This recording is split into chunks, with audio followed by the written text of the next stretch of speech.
the 5 ways you can breach a company. There's only 5. There's something vulnerable facing the internet, right? Facing the public, actually. I'll say public because that includes like you got bad Wi-Fi at your physical location. It's public facing.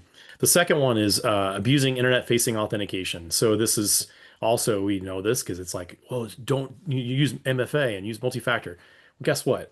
We have at Wirespeed every single week multiple adversary in the middle account takeovers where people are deployed, have MFA deployed, and are still getting phished because of the nature of trust and the nature of how one-time passcodes and push authentication is working. Phishing for malware execution is the third one.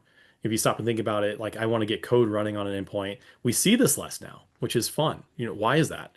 Because EDR is more widely deployed. Physical access, we don't like to think about this all that often, but that is a real thing.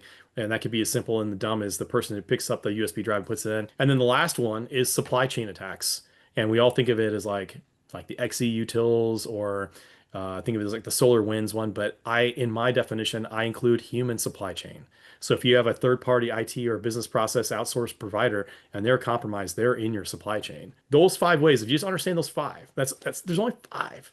That's how companies get breached. And I've challenged people to come up with a 6th way. No one's convinced me there's a 6th way.